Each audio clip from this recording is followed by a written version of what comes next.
of online content. Companies now need to be increasingly agile and adaptable to the way information, ideas, and news are shared.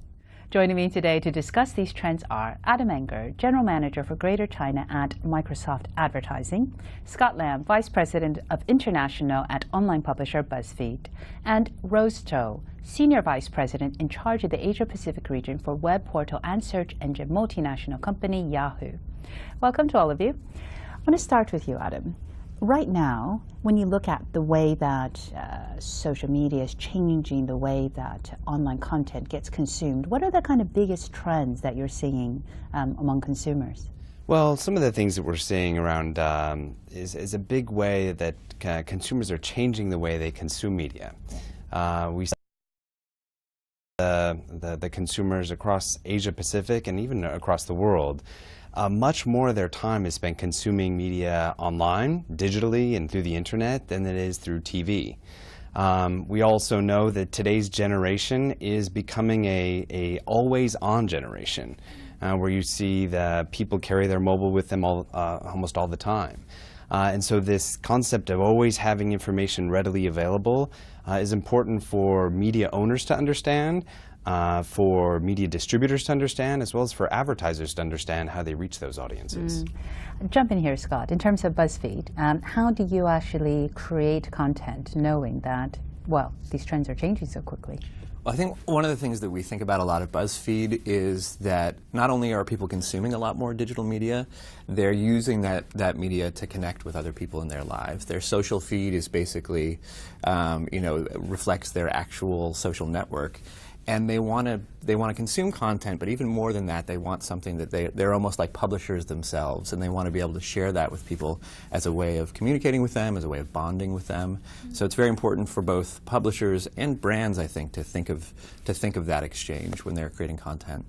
I mean, Rose, is there a difference between how people are consuming media, say, on mobile devices or, say, internet?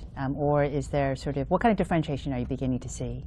Yeah, definitely. I think because mobile devices, people are consuming content in a different time. In the past, probably people, when they're looking at their computer most of the time, but now when they're on the road in the morning, we see traffic spikes in the mobile devices in the morning, and then going back to the office, it's PC again. During lunchtime, mobile goes up. In the evening, it's tablet.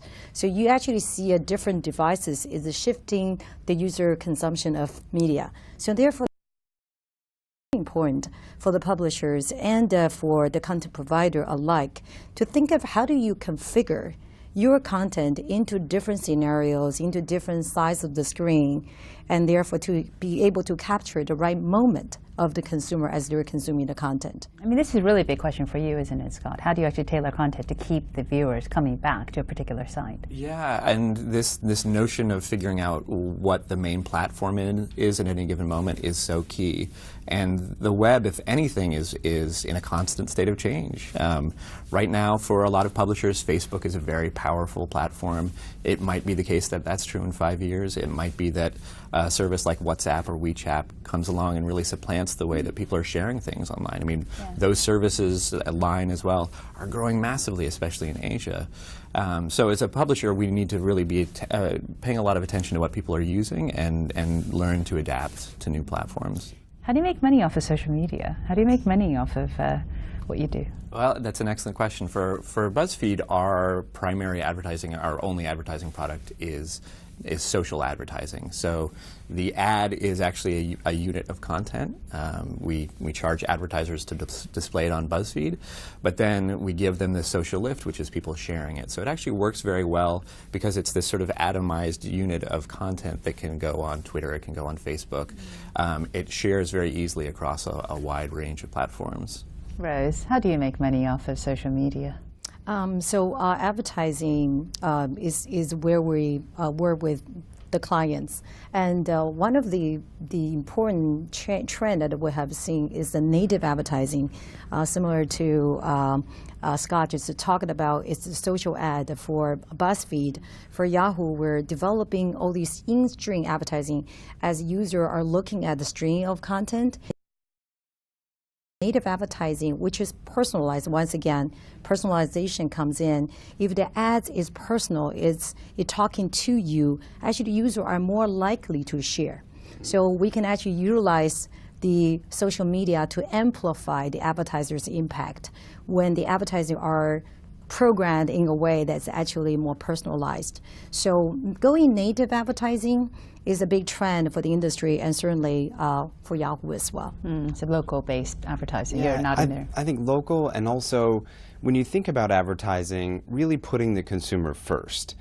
Because I think that a lot of criticism of some of the online advertising in the past has been this super obtrusive advertising that flies in and, at you across your website All that I you're want looking to do at. is check my email. Why am I watching this ad? And really, consumers are super open and receptive to brands reaching them online if it's reached to them in an additive way to their experience.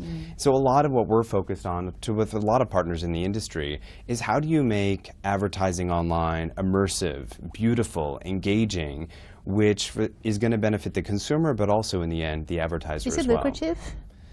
It very much can be. It actually can be more lucrative because advertisers get the better lift for their advertising messages. And advertisers would argue that being lucrative is one thing, but being more effective. The nice thing about digital advertising is it's very measurable.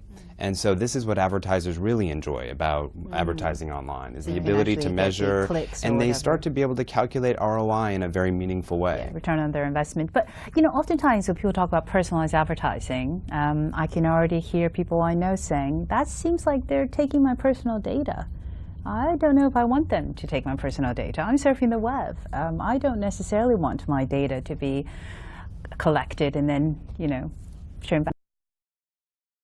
In terms of advertising, I mean, what do you say to something like that? Well, you know, on the one hand, obviously privacy is something that's terribly important, and I think is recently become a large part of the conversation about people living their lives online.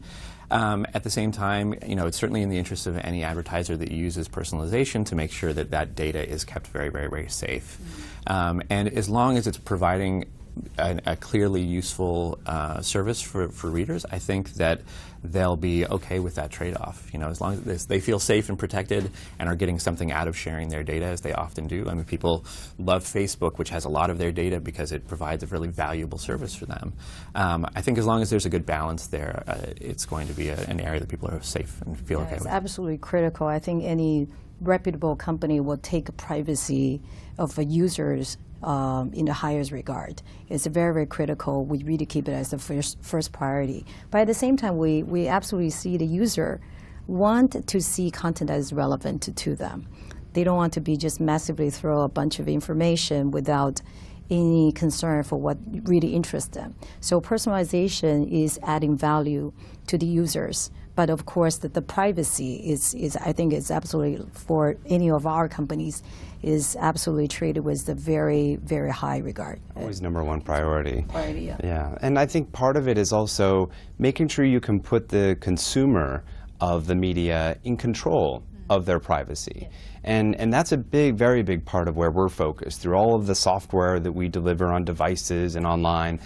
Making sure that we help consumers understand how they really can be in control of the privacy settings and do the education to empower them. That was Rose Zhou from Yahoo, Adam Menger from Microsoft Advertising.